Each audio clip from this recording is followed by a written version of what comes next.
Get smart on the state of the schools, America's K-12 facilities. And I'm joined by two experts in this field.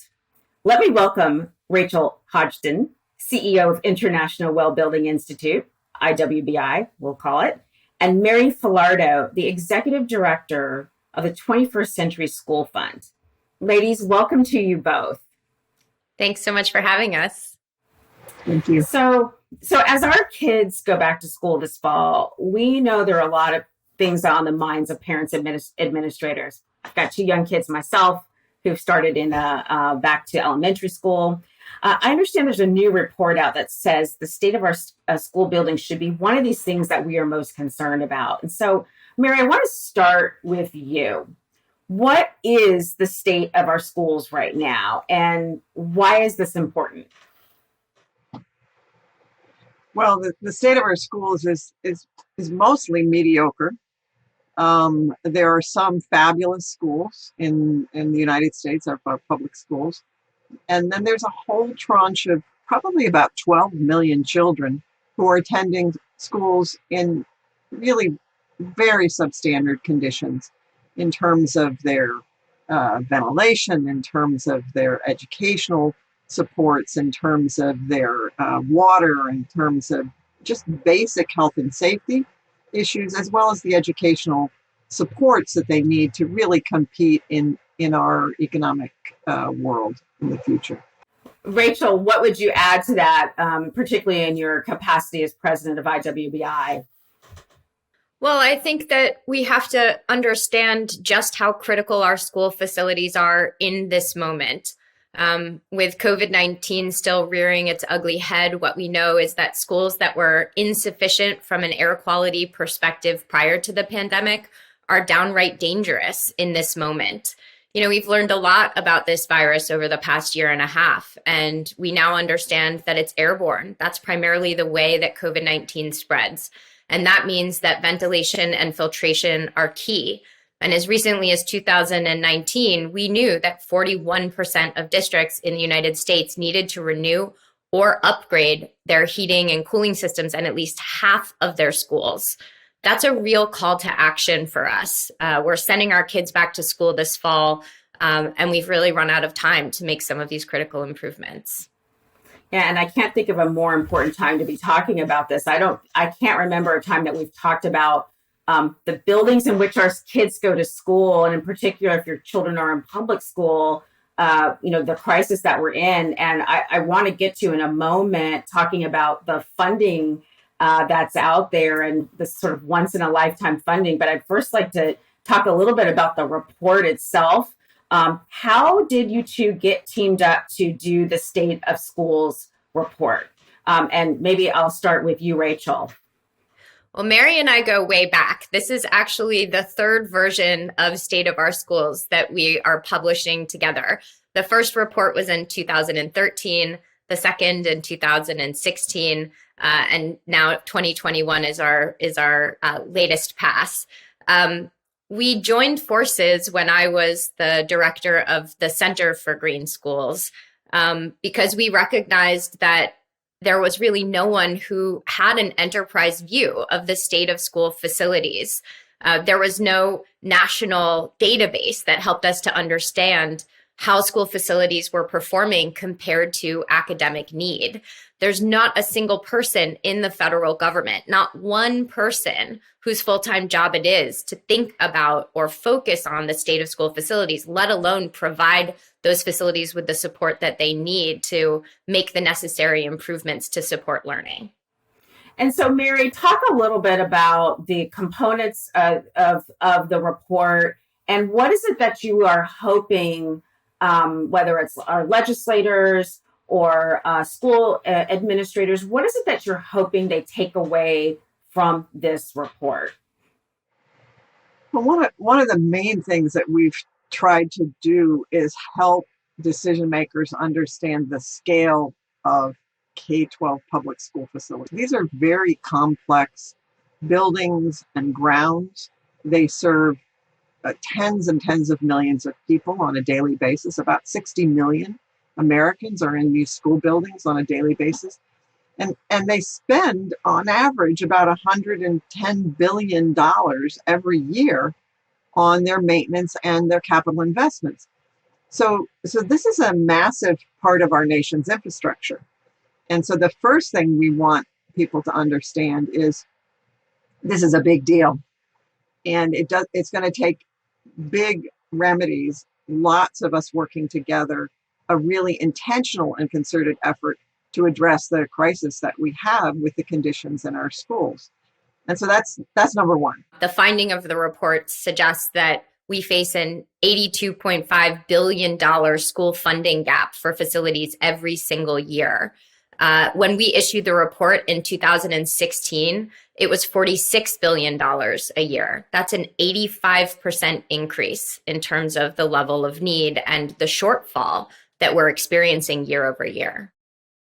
Mary, I'll start with you. Talk a little bit about what has the impact of the previous reports been? What kinds of actions have you seen be taken? Mary, start with you, and then Rachel.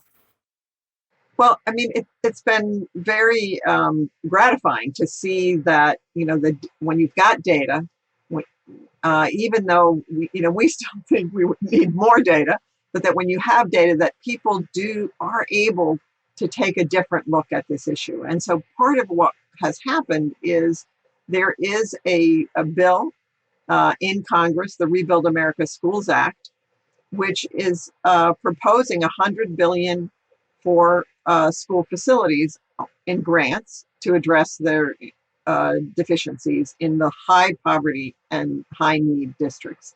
And there's another $30 billion in interest subsidies that's being proposed in the same bill to address, again, these same shortfalls. So it's really the first time there has been federal legislation that kind of gets the scale. Now, that level of funding would still only fund 12% of the need. We are looking at a federal role that could make an enormous difference for rural districts, for really monumentally burdened urban districts, that have schools on average 70 years old. So we know that this could make an enormous difference in the lives of millions of children. And Mary, I saw recently that you testified in front of Congress. Maybe it was, and please correct me if I'm wrong, the Education Committee. Labor. Yeah, Education and Labor. Yeah. Education and Labor. So talk a little bit about what were you trying to accomplish there? Yes, thank you. I mean, clearly, again, we're trying to encourage the federal decision makers that there is a really appropriate federal role. And that's the main issue, I think. Nobody argues that kids should be in healthy and safe and educationally inspiring buildings. Everybody, I don't care who they are in the United States, would say, yes, our children should be in safe and healthy public schools. What people don't agree on is whose job is it? Whose job is it to make sure that this happens? But we know that when you bring the whole family to the table, the federal, the state, and the local, that you can really address major problems that we have in this country. And we saw it in the Works Progress Administration. They built thousands of schools, primarily in very poor and rural areas. We saw it in the 1950s with the National Defense Education Act, when new funding was brought into schools and communities. And we think it's absolutely time now. We're talking 50, 100 years after these other initiatives, and we know that we need help in our communities now. I'm struck by the magnitude of the challenge that you both have laid out. The numbers are staggering. Our kids are depending on us to figure this out and to have organizations who can be the tip of the spear in driving change. So I'd love for you to talk a little bit, and then we'll dig into the report a little bit about IWBI's role in this work. Well, I think our role at IWBI more broadly is really to underscore the importance of people first places for driving outcomes that range from productivity to performance, but most critically, supporting human health and well-being. We've been a kind of center for the best and most current information about how buildings can support in the fight against COVID-19, can really be themselves a kind of caregiver in this moment. And that meant that we needed to turn our attention to school facilities as one of the most important spaces for us to be focused on in terms of making a recovery. We have lost precious time for so many of our students for in-person learning. So many students who didn't really have the capabilities to learn effectively from home have lost an academic year and potentially face losing another one. So our role has really been to support Mary. She is the single greatest expert in the nation, and that is by no means hyperbole when it comes to the state of school facilities. And when we reconnected with Mary during around the start of the pandemic, she said it's time to issue another version of this report. Mary and I have seen that this report has been used to leverage literally billions of dollars in funding for school facilities improvements. And one of the reasons why is because each of these reports, but especially the 2021 report, illustrates just how inequitable the distribution of funding is. Mary was talking about the importance of the federal government getting involved. That's a moral imperative because the federal government needs to help us to address where the funding is uneven, and it is extremely uneven. The disparities for school districts across socioeconomic, race, ethnicity, and location are startling. And what that means is that year over year, the students who have the least suffer the most. And it is mathematically impossible for the states and the school districts in the lowest income districts to be able to take on the kind of debt or borrow the necessary capital to invest in the long-term stability of their facilities. And so by underscoring those inequities, we've given school district leaders a kind of toolkit that they can utilize, particularly with our state profiles, to be able to really talk about the extreme deltas in support that various districts are receiving. So I think our role is one that's focused on improving advocacy and policy efforts and really leveraging the depth of expertise that Mary has, and as well as the partnerships with school facilities managers and state school facilities directors to give them as much information and data as we can to help them make informed decisions and to help them advocate at the local, state, and federal levels. So I want to dig into, Rachel, something you said, and Mary, I'm going to turn to you on this, because when we talk about inequities, oftentimes people may not understand what that really looks like. And so I wonder if you can give some specific examples. So we looked at 11 years of school construction funding. And this is funding for if you're going to replace the roof, if you're going to, retrofit an early childhood space so that you can offer pre-K in your school. If you're going to, replace your windows or, do a major repair on a big retaining wall or something. So these are major, we call capital projects. And what we know is that the national average by district for how much money school districts have spent in the U.S. on their schools over 11 years, this is the total over 11 years, was $4.3 million, okay? But in the rural districts, it was $2.3 million. And that's $200,000 a year. Now you're talking about buildings with, if they have mechanical systems that are really almost industrial sized. You're talking about schools that have legacy toxics like asbestos and lead, and you're trying to get those out. How do you do that with no money? You're talking about schools that were built before they were required to be, ADA accessible, and you're supposed to make them ADA accessible. Well, how do you do that on $2.3 million over 11 years? Well, the reality is you don't. So this is why we have kids going back to schools without mechanical systems that can control their humidity or their their air filtration or their temperature appropriately. This is why we've got kids going back to schools that are overcrowded. We also see in the low income communities that they have had about 40% less funding than kids in the high income communities. But one of the things that struck me about looking at the spending by income is that the what we call the low poverty school districts had considerably more, about 40% more than the high poverty districts. But the what we call medium poverty districts, those with 33 to 65% kids from free and reduced lunch families, they were not really much better. And this is why my comment on that, they're mostly mediocre, is that the gap was actually between the low poverty and all the rest of the districts. And so what we have is a problem far more widespread than I think people want to own up to. I wanted to tell a story that I think really drives this home. Mary talked about this issue being invisible. And I think it's especially invisible in many of these rural communities that really suffer disproportionately from a lack of funding and a lack of capacity for raising funding.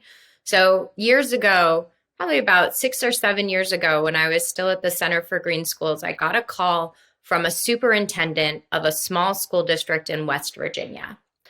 That school, the elementary school within that district, had been swallowed by a sinkhole. Like the school literally fell into the ground. And that required them to put the elementary school students into trailers that have exceptionally poor indoor environmental quality. Those trailers had to be positioned on the high school football field, which meant that the high school didn't have football that season, which in West Virginia is life. That's where the community comes together, on a Friday night. And I asked the superintendent, who said the bond initiative that they had put up within the community that would have funded the necessary repairs had failed 3-1. And I asked her, how is that even possible? Like, how is it that the community doesn't see how critically important this is? She said, I'm going to give you a couple of reasons. Number one, the parents in my district don't understand the state of the facilities that they send their kids to school in. They work 2 or 3 jobs. They don't drop their kids off at school. They're not able to attend back to school night. They're not in a position to participate in the PTA. So they simply don't know. She said, unless you're a mother, and I have one of these mothers, she told me, who just had to pull her daughter out of school in the district because she was suffering from asthma attacks in those portable facilities. You don't have a sense of the toll that this is taking on your kids, their learning, and their health. And she said, the second reason is because the families in my district are cash strapped. And when we ask them to agree to a bond initiative, we're asking them to pay more taxes. And these are families that are struggling just to put food on the table. They're struggling just to pay their utility bills. This is not an isolated story. This is what communities across the country are facing, especially smaller school districts that are the norm in the United States, and especially in rural communities. It's an impossible scenario. The communities themselves can't afford to fund or take on the debt for the improvements, and the federal government isn't there to fill in the gaps. So, Rachel, I find that story both heartbreaking, but also an incredible call to action for what needs to be happening. I want to talk, we spent a little bit of time talking about what's happening in rural school districts. Mary, I wonder if you can maybe paint a similar picture for those superintendents or parents who are listening who are in more urban school districts. What are some of the challenges there that you're seeing? Well, thanks for that, Portia. My origins are in the District of Columbia, in this urban school district where my children all went to school, and it really launched me in this work. They went to a school that was built in 1926 that had been closed at various points for fire code violations, for asbestos, for being too hot, for being too cold. It was just a wreck of a school, but we loved the community, we loved the program, and so we were dedicated to, trying to figure out what we could do to improve the conditions in this school. And what was true is that these were the conditions throughout the city. It in the late 80s in Washington, D.C., it was a crisis like you had not seen. And it was really the parents, a group called Parents United, and the 21st Century School Fund, and a school modernization campaign, a group of us. We worked a legal strategy, we worked a ground strategy, and we worked a data and political strategy. And we were able to really change the trajectory of Washington, D.C., so that now we have some of the finest school facilities in the United States, in terms of being, LEED certified. We have net zero. We have some fabulous modern high schools in every part of the city. We're not all the way there. We still have more to go, but we know what it takes. It takes a lot of money, but it also takes a lot of political will. But unfortunately, Washington is really the exception, When we just look at Baltimore or Philadelphia or New York or Chicago or LA, there are, again, examples of, even in these struggling urban districts, of incredible facilities that have been, modernized fully. But by and large, the average school in these districts is, 60 or 70 years old. They're often crowded. They are really suffering with a legacy of, fine structures, but really major problems with their, with their systems, and just enormous needs. We're not talking about, minor touch-ups on the outside, but needing to repoint, parapet walls, and needing to, pull out windows that are, all have to be custom designed and fitted. So they're major challenges, but part of what, we should be doing is investing in these urban buildings. They provide green spaces in our urban environments. They can have green roofs in order to help with our stormwater management and some of our climate issues. There really is so much that can be done with them as community centers, as emergency shelters. These are investments that will pay off, not just for the kids that are in them and the generations that they'll be able to use them, but for whole neighborhoods and communities. So it's such a smart thing to invest in, that I think will get people to come around to it. It really has an enormous payback. I would love to just touch on another reason why this is such a smart and meaningful investment, and one that I think can get lost in a conversation that feels like it's just about bricks and mortar. Another story for you, this one from Washington, D.C., probably about a decade ago, as a lot of the improvements that Mary spoke of in Washington, D.C. schools were only just getting underway and kind of moving school through school. But still, during a time when many of the schools in the district, like so many urban districts across the country, were deeply, deeply insufficient.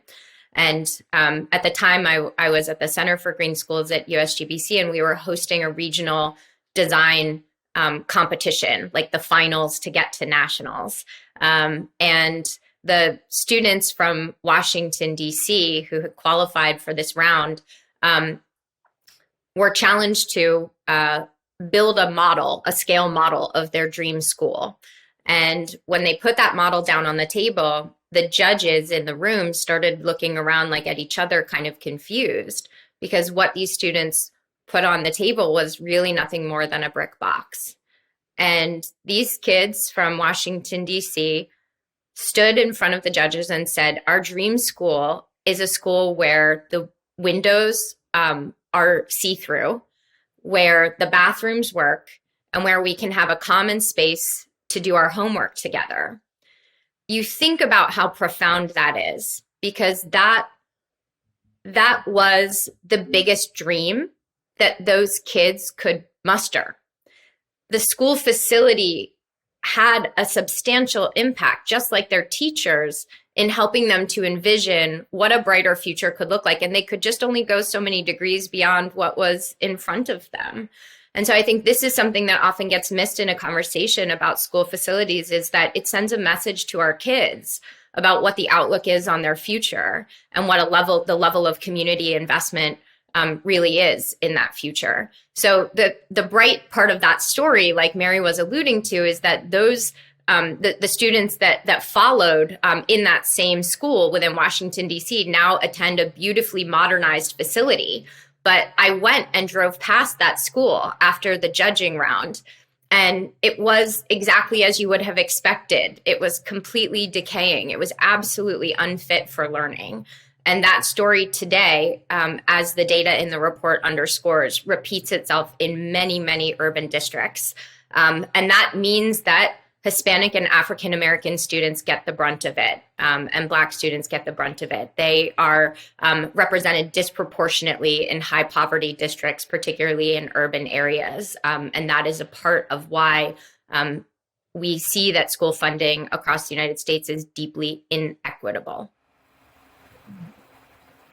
Mary, so one of the things I do. Please. So Portia, one of the things that I want to point out, recently in the National Assessment of Educational School Progress, Washington, D.C. is touted as an urban district that has really outpaced other cities in terms of its student performance gains, and even although still serious achievement gap between low income and high income students, closing that gap a bit. And one of the things that I would put out is that the change in our public school buildings in Washington, D.C. could have well be the main reason for that to happen. Now, there are none of the researchers that are saying this, but it is a factor that is unique to Washington, D.C., when so many of the other, education sort of reforms are not unique. And I think that it's something that really needs to be studied, because we know from other research that the impact of the environment on teachers and on students is really significant, and that it affects their concentration, their performance, their attendance. And why wouldn't it have made a difference, writ large in this really system-wide transformation in Washington, D.C. But I think that looking at it from the reverse, when you have these poor conditions, it's a barrier. It is an absolute structured barrier to the success of our kids and to the teachers that we have charged with educating them. Rachel? One of the things that this year's report on the state of our schools does is highlight some of that research that makes the connection between the condition of school facilities and performance, and not just the performance of students, but the performance of teachers and staff as well.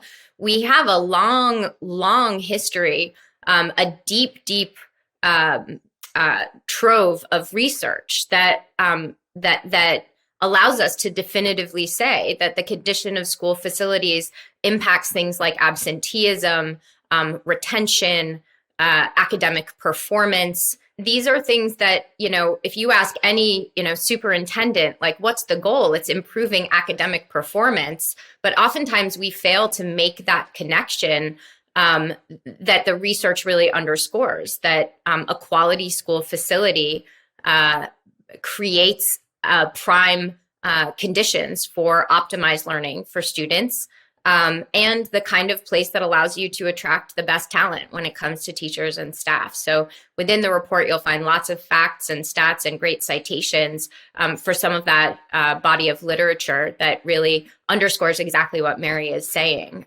that school facilities and learning are inextricably linked. So I'd love to just, Rachel, I'm glad that you went there, because I wanted to dig into this report a little bit more. And I'm wondering if there were, and starting with you, Rachel, and then Mary, if there were three big takeaways that you would like for people to zero in on in this year's report, what would you want people to really be focused on? So we've touched upon some of these themes, but I'll just kind of reiterate at the highest level. I think that the first finding is that massive and chronic underinvestment in our school facilities continues. Like I said before, the gap in terms of where the spending need is versus where we're spending has nearly doubled since we issued the report in 2016, from $46 billion a year to $82.5 billion a year. That is a jaw-dropping number, and it's staggering. It's meant to be shocking because it is really a national emergency that we're facing. The second is that the disparity between federal and state outlay is enormous. And as we've emphasized, local school districts bear the burden of costs. They operate under impossible situations, doing their best to maintain and invest in their school facilities, but the funding just can only be stretched so far. And so any real solution, short and long term, requires the federal government to increase the amount of funding that they're providing to schools across the United States. And then finally, that inequity in capital improvements has gotten worse. So the students who come from low-income families, from low-income communities, often measured, as Mary was saying, by the percentage of students on free and reduced lunch, those students typically attend the most under-resourced schools in the poorest facilities. And what that means is that academic gap will continue to widen. And what that means is that there's a kind of unfairness in the way that the mechanisms for funding within the United States. And that has to be addressed at a system scale. And again, cannot be addressed without the federal government stepping in to play its part. So I think, Rachel does a great job of, sort of really highlighting the key issues of the report. The final piece, though, that I would say is that in the last section, what we lay out is really a roadmap for the kinds of work that we can do at the local, state, and national level. And it really, while money is absolutely in the critical path, we know that we can do more with data collection and management. We know we can do a better job of planning with the funding that we do have. We know that we need to empower decision makers to address these issues head on at the local, state, and national level. And we know that we need stable funding. We it's not going to be enough to just say, and this is one of the things that a lot of folks are saying is, oh, well, there's all this ESSER money out there. There's all the money from the rescue plan. It is in no way up to the task of addressing the longstanding problems that we have in our school buildings. And it's not designed to do just that. It has to do so much more for districts right now. And then finally, we know that we need systems of accountability. The reality is this work is hard. It isn't, oh, well, why aren't you just giving a great building to our community? It is, the maintenance and operation is a challenge. The capital investing is a challenge. And so we need to have some kind of transparency and accountability on our systems. And so part of what we do in the report is we're saying, here's the problem. Here's what we're doing to address it. But we really actually do know how to resolve this problem. But we need everyone to be intentionally focused on making sure that we're providing healthy, safe, educationally. I think they should be inspiring, not just adequate or suitable, as I say in the report. They need to be environmentally sustainable. We have to make these places resilient. And we know that that's going to take modern design, modern engineering, modern planning. And so we know we can do it, but we have to decide. We have to have the public will, and then we need to dedicate the dollars to support that will. So I'd love to talk a little bit more about sort of the people, the public will, if you will, because we've talked about the these numbers are, quite frankly, staggering. I keep saying that word, but it's the only word I can come up with. And when you think about the magnitude of the problem, how long the problem's been going on, where this is happening in a pandemic, and then during a very politically polarizing time. So I wonder if we could just, and Mary, I want to come back to you first, and then Rachel, talk a little bit about the who. So meaning, what role do superintendents and administrators play to help drive this change? What can parents be doing? Let's talk a little bit more about sort of the boots on the ground. How do we mobilize communities to really engage in this topic? Starting with you, Mary. So the mayor of Calgary, Canada, one time came to visit my kids' school after we had gotten it rebuilt, and I said, "What? Why? You're the mayor. Like, why can't you get your schools rebuilt? Why? What's the problem?" And he said, "Oh, the mothers are the power." He said, because I said I was just a mom at this school, and he was like, no, it's the mothers who are the power. And I would argue that we do need to be hearing from the mothers and fathers and guardians of our children, but the voices that I think have potential are the teachers who are in these buildings day after day.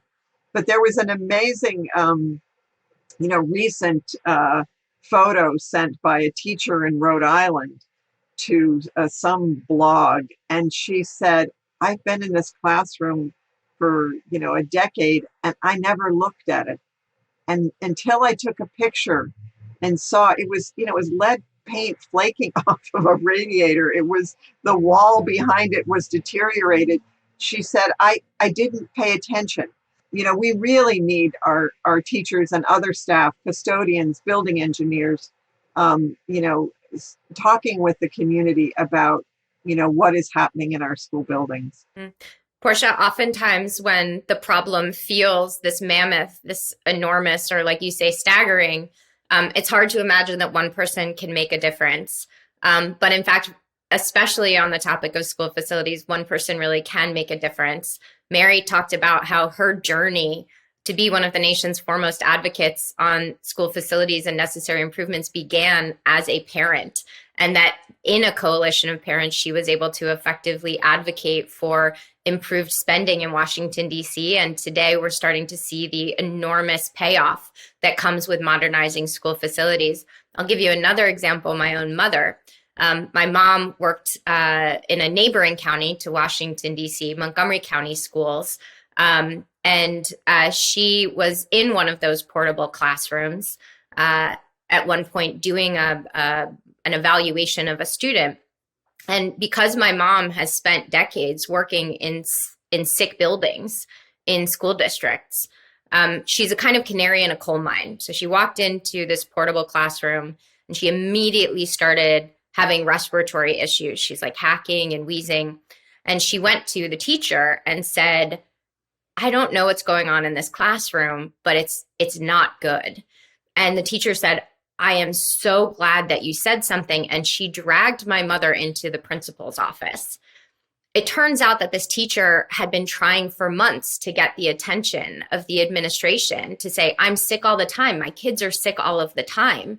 But because my mother's reaction was so immediate and so severe, it triggered the school principal to call in the district facilities officers to come and do some indoor air quality testing. And sure enough, they found that that classroom was overrun with mold. And when they went back and looked at the attendance records for the kids in that class, they were off the charts in terms of kids missing school day in and day out, which is another one of those examples that underscores just how deeply disruptive a poor school facility can be to the academic experience or to continuity of instruction from a teacher.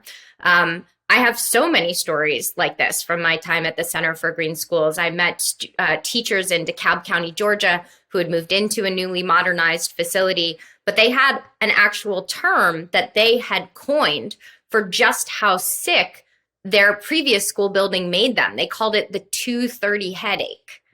And when I was at the Center for Green Schools, I would often go to these like lead plaque presentations. And now I do something similar at Iwbi. We go for like, celebratory like moments when the school is opening or reopening and the well plaque is on the wall. There have been more than a handful of times when a parent comes with their child's inhaler in hand and says, because of this new school facility, my kid doesn't need this inhaler anymore. The effects are profound. And when one parent speaks up, when one teacher speaks up, when one administrator makes this a big part of their platform, it can have an incredible depth of impact. And that's really what this report attempts to do, is issue a call to action. And like Mary said, lay out a pathway for how people can get involved and be a part of making change. Well, I want to ask one more question just to build on that, Rachel. And again, I think I'm so glad to have you tell these stories, because I think they, that what you are both sharing brings to light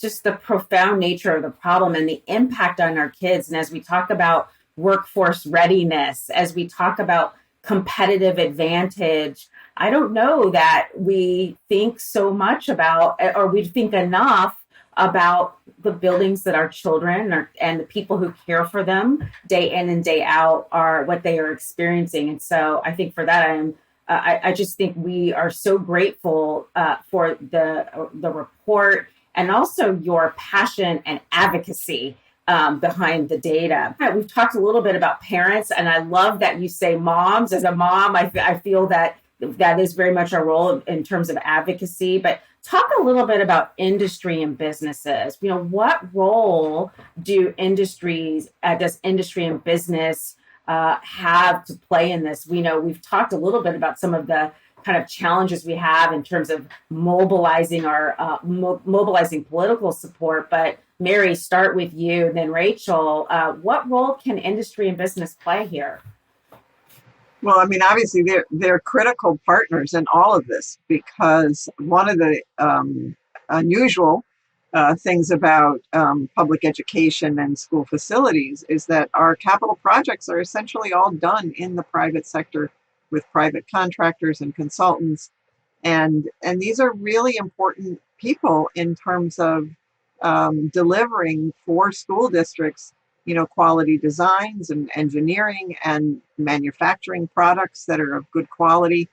And so the school districts depend a lot on contractors and vendors and consultants. And so, part of what we need is for them to, really be in a partnership with the public sector, and not just in a client relationship with them, but help us on the civic side and on the governmental side understand new technologies. I mean, that's a real challenge for school districts.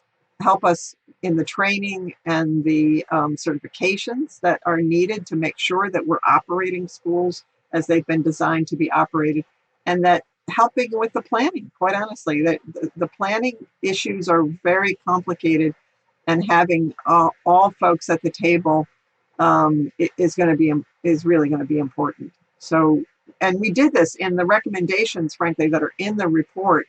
We had industry and labor and civic and research and governmental groups, and we all worked together to develop these 55 priority actions. So I think that was a great example, and there are others that happen on the local level. But it's got to be a cooperative relationship.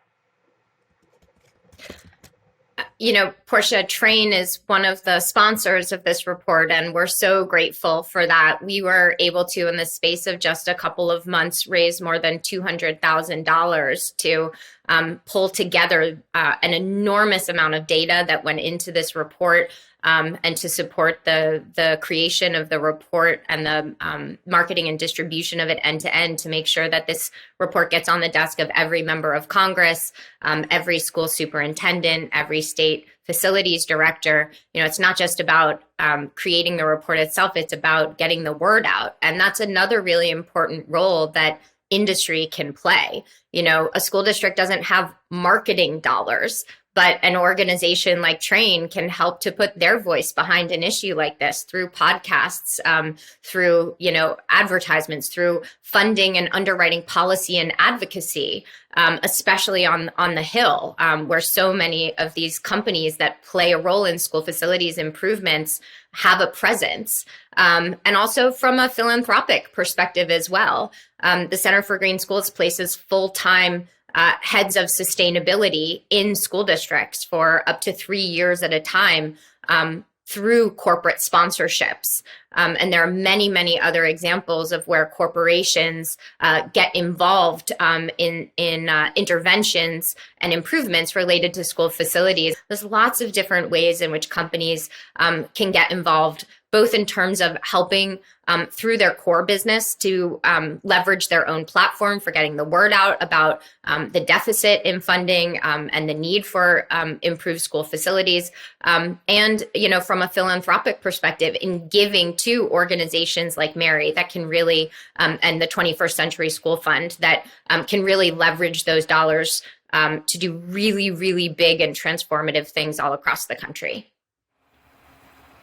Well, this has been an incredible conversation, and I am particularly excited to have this report, to dig into the report more fully, and to make sure that we get it out to certainly all of our stakeholders. I wonder, just starting with you, Mary, any final thoughts you would like to leave with our listeners today?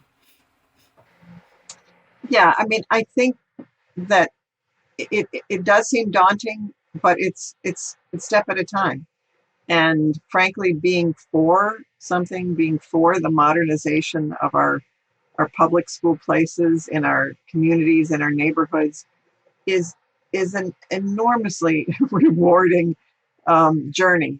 And I would encourage, it brings people together, it brings them together across generations, across racial and ethnic groups. It's a great way to build community, to build social capital, to build political capital, and for kids, it's really worth kind of joining this campaign. And I think that we'll find many payoffs, both in the quality of life, the well-being of our communities, and the civility of our society. I think it's a really worthwhile way to spend your days. So, I would just encourage people to not be daunted, but figure out how to take the step and get on this journey. Rachel, any final thoughts you'd like to leave with our listeners today? A quality education is part of the American dream, and our ability to provide all of our children with a quality education has everything to do with the future of American prosperity. That's how important this issue is. And we have a unique moment in time when all of us collectively are so much more aware of the connection between indoor air quality, the air that we breathe, and our health, our safety, our productivity, and our performance. And so this is really a moment for us to capitalize on that widespread knowledge and help the school decision makers and help the federal government, help state legislators to understand the linkage between air quality and that quality education that all of our kids deserve. So we see this report as a national call to action. We believe that the state of our schools is a kind of national emergency. And I really hope that anybody who's listening will take the time to download the report and to pass it along to those in their orbit who can really be a part of that change making. Well, Mary Filardo, Rachel Hodgdon, thank you so much for your time today. It's been terrific talking with you. Thank you again for having us. Thanks to Mary for her amazing work too. She's just incredible. Thank you, Rachel. We couldn't have done it without you. Again.